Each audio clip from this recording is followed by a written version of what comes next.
नमस्ते बच्चों, आप सभी का स्वागत है। आज हम पाठ 15 ध्वनि इसको ही कंटिन्यू कर रहे हैं। आज हम देखेंगे ध्वनि तरंगों की आवृत्ति किसे कहते हैं। यहाँ देखिए बच्चों, सरित्र जो है, हमने सरित्र द्विभुज जो है, इसके कंपायमान होने से हवा में संपीड़न और विरलन का निर्माण कैसे होता है, ये हमने देखा था पहले। अब अत्यंत सूक्ष्म पद्धति से देखने पर हवा के घनत्व और दाब में परिवर्तन हम इस आकृति द्वारा देखेंगे। किसी भी वस्तु के कंपायमान होने पर हवा में इस प्रकार की ध्वनि तरंगों का निर्माण होता है। कोई भी वस्तु है वो जब कंपित होती है तो इस प्रकार की ध्वनि तरंगों का निर्माण हवा में होता है। यहाँ पर इस आकृति में देखिए बच्चों, इसमें विरलन और संपीड़न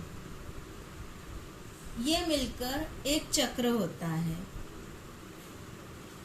यहाँ पर देखिए ये संपीड़न है, पास पास है हवा के कण तो क्या है, ये संपीड़न है। और ये दूर दूर है कण तो ये क्या है, विरलन है। फिर संपीड़न, विरलन, संपीड़न, विरलन, इस तरह से ध्वनि तरंगों का निर्माण होता है। विरलन और संपीड़न ये मिलकर एक चक्र पूर्ण होता है।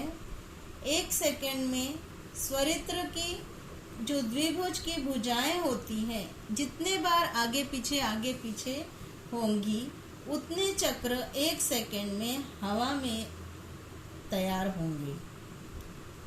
अब 1 सेकंड में हवा में या अन्य माध्यम में कोई निर्माण होने वाले कुल चक्रों की संख्या अर्थात उस ध्वनि तरंग की आवृत्ति होती है। 1 सेकंड में हवा में या कोई दूसरे माध्यम में होने वाले जो कुल चक्रों की संख्या होती है, अर्थात उस ध्वनि तरंग की आवृत्ति होती है, फ्रीक्वेंसी होती है। अब हमने देखा कि एक चक्र कितना होता है, विरलन और संपीड़न ये मिलकर जो है क्या बनता है, एक चक्र होता है। तो कुल चक्रों की संख्या 1 सेकंड में कितनी होगी, वो क्या कहलाती है, उसकी आवृत्ति कहलाती है। आवृत्ति को हर्ट्ज Hz इस इकाई में नापते हैं। यदि 1 सेकंड में एक कंपन हुआ तो उस कंपन की आवृत्ति 1 हर्ट्ज होती है। उदाहरण के लिए आकृति के अनुसार जो है, स्वरित्र द्विभुज में 1 सेकंड में 512 कंपन होते हैं। स्वरित्र का जो द्विभुज होता है उसमें 1 सेकंड में 512 कंपन होते हैं।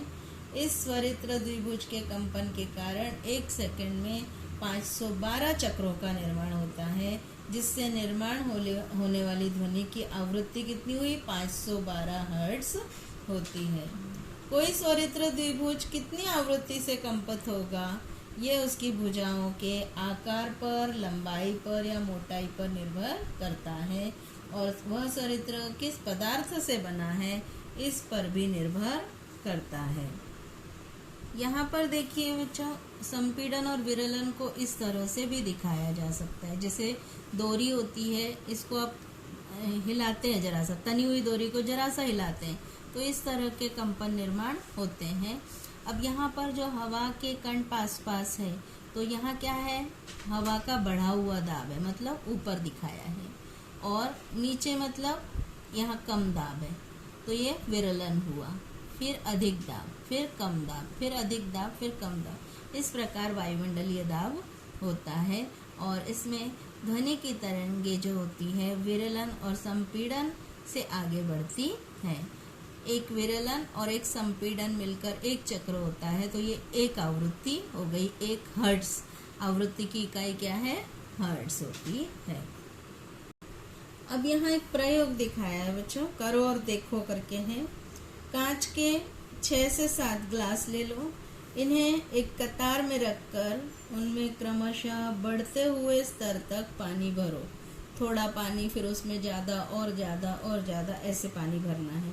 एक पेंसिल लेकर उन पर क्रम से आघात करना है। प्रत्येक ग्लास से निर्माण होने वाली ध्वनि अलग अलग होगी, है ना। ऐसा क्यों होता है? प्रत्येक गिलास पर आघात करने पर उसमें स्थित जो हवा का स्तंभ है, मतलब पानी कम है तो हवा का स्तंभ बड़ा है, पानी उससे ज़्यादा है तो हवा का स्तंभ और कम है। फिर ऐसे जो है धीरे धीरे जितना पानी भरता जाएगा हवा का स्तंभ कम होता जाएगा। तो हवा के स्तंभों में तरंगों का निर्माण होता है। हवा के स्तंभ की ऊंचाई के अनुसार तरंगों की आवृत्ति बदलती है। प्रत्येक ग्लास में पानी का स्तर अलग अलग होने के कारण उसमें स्थित हवा के स्तंभ की ऊंचाई भी अलग अलग होती है। इसीलिए वो ग्लास जो है कंपायमान होने पर निर्माण होने वाली ध्वनि की आवृत्ति विशिष्ट होती है। इसलिए उसके द्वारा निर्माण होने वाली ध्वनि भी अलग अलग होती है। ध्वनि की आवृत्ति नापने वाले ऐप जो है जो मोबाइल पर उपलब्ध हो सकते हैं, तो आप जो है उस ऐप को डाउनलोड कर सकते हैं और ग्लास में स्थित हवा के स्तंभ की ऊंचाई और ध्वनि की आवृत्ति इनमें कुछ संबंध दिखाई देता है क्या, इसको आप देख सकते हैं। एक सरल जो जल तरंग होता है, ये एक प्रकार का जल तरंगी ही वाद्य है। ये भिन्न भिन्न आकार के स्टील के बर्तन लेकर प्रयोग कर सकते हैं क्या, ये भी आपको करके देखना है। इस आकृति से स्पष्ट होता है कि ध्वनि तरंगों की आवृत्ति बदलने पर निर्माण होने वाली ध्वनि अलग अलग होती है। ध्वनि तरंगों की अलग अलग आवृत्ति के कारण अलग अलग स्वरों की निर्मिति होती है। अब हम देखेंगे ध्वनि और संगीत, साउंड एंड म्यूजिक। संगीत में स्वर निर्मिति के लिए अलग अलग प्रकार के वाद्यों का उपयोग किया जाता है। इसमें सितार है, वायलिन है, गिटार है, ये तंतु वाद्य होते हैं, मतलब तार से बजने वाले होते हैं। इसी प्रकार से बांसुरी, शहनाई, ये फूक वाद्य यंत्र होते हैं, मतलब हवा के द्वारा बजते हैं। गले से भी अलग अलग प्रकार के स्वरों का निर्माण किया जाता है। तंतु वाद्य में उपयोग में लाए जाने वाले तार का तनाव कम ज्यादा करके उसी प्रकार तार के कंपित होने वाले भाग की लंबाई उंगली से कम ज्यादा करके कंपन की आवृत्ति परिवर्तित करते हैं और अलग अलग स्वरों का निर्माण होता है। जैसे सारे ग म प ध नी, तो इनकी सबकी आवृत्ति अलग होती है। सा की अलग होती है, फिर रे की बढ़ती है, ग की और बढ़ती है, म की और बढ़ती है, प और बढ़ेगी, ध नी, ऐसे आवृत्ति बढ़ती जाती है।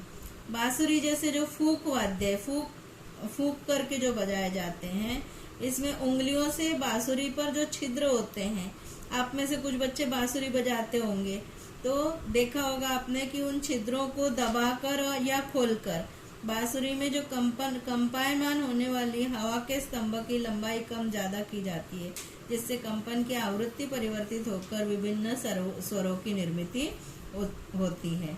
इसी प्रकार बांसुरी वादन के लिए उपयोग में लाई गई फूक बदलकर भी भिन्न भिन्न स्वरों का निर्माण किया जाता है।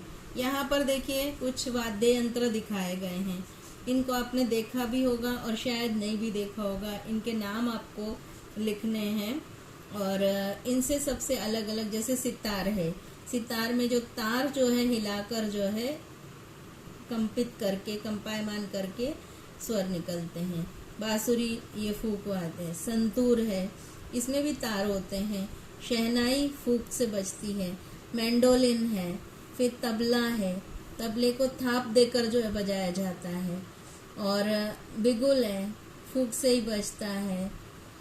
सैक्सोफोन है। इस तरह से ये वाद्य यंत्र है, इनको आपको पहचानना होगा। अलग अलग आवृत्ति करके जो है अलग अलग ध्वनि का निर्माण होता है। आज बच्चों हमने पढ़ा ध्वनि तरंगों की आवृत्ति, ध्वनि और संगीत क्या होता है। आज इतना ही, धन्यवाद।